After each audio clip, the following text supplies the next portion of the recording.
আসসালামু আলাইকুম বন্ধুরা, সবাই কেমন আছেন? আশা করি ভালো আছেন।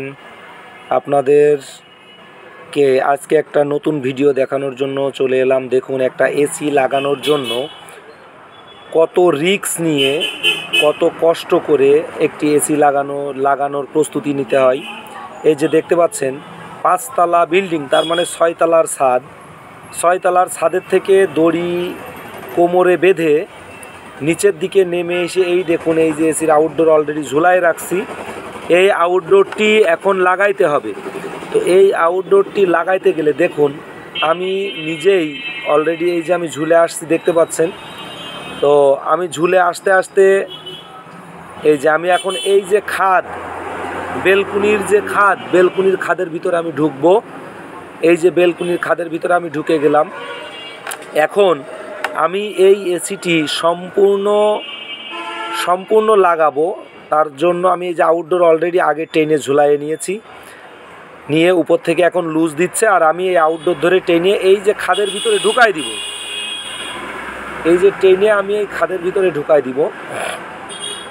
তো আমি টেনে খাদের ভিতরে ঢুকাচ্ছি, দেখতে পাচ্ছেন বন্ধুরা। তো একটা এসি লাগানোর জন্য কত রিস্ক নিয়ে, কত কষ্ট করে লাগাইতে হয়। আসলে এটা যারা লাগায় এদের কষ্টটা অন্য লোক দিয়ে বোঝানো যায় না। তো আমিও কাউকে বোঝাতে পারবো না, তারপরেও একটা ভিডিও আপনাদের মাঝে নিয়ে আসার জন্য আমি ভিডিওটা করছি, যে আপনারাও একটু দেখেন যে কত রিস্ক নিয়ে এই এসিটি আমি লাগানোর জন্য এই ছাদে উঠেছি, এবং কোমরে দড়ি বেঁধে ওখান থেকে ঝুলে এসে এই খাদের ভিতর আমি ঢুকে এই এসিটি এখন ভিতরে ঢুকানোর চেষ্টা করছি। আর এই এসিটি ঢুকায়ে তারপরে বাহিরের পাশ থেকে আবার কানেকশন করতে হবে। সেটাও ঠিক একটা মানুষ যেভাবে খেজুর গাছে উঠে খেজুর গাছ কাটে 2 হাত এড়া দিয়ে, ঠিক ওইভাবে কানেকশনটি করতে হবে। তো এর আগেও আপনারা দেখেছেন কিনা আমি জানি না।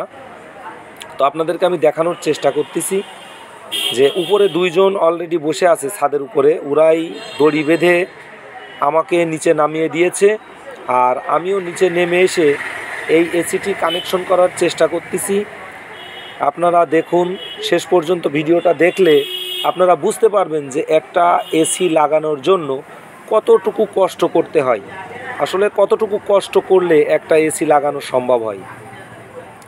আমি অলরেডি কিন্তু এসির আউটডোরটি ভিতরে ঢুকায়ে নিয়েছি। ওই যে খাদের ভিতরে আপনারা দেখতে পাচ্ছেন দর্শক, যে দড়ি আমি খুলে দিয়েছি, এবং দড়ি খুলে আমি বলেছি যে ওদেরকে উপরে টেনে নিতে। তো দড়ি উপরে ওরা টেনে নিয়েছে, আর আমি অলরেডি এসিটি ভিতরে ঢুকিয়ে নিয়েছি। সবাই ভালো থাকবেন, সুস্থ থাকবেন, এবং আমার জন্য দোয়া করবেন। আমি যেন এভাবে কাজ করে যেতে পারি, এবং আপনাদের দোয়ায় আল্লাহর রহমতে কোনো সমস্যা না হয়।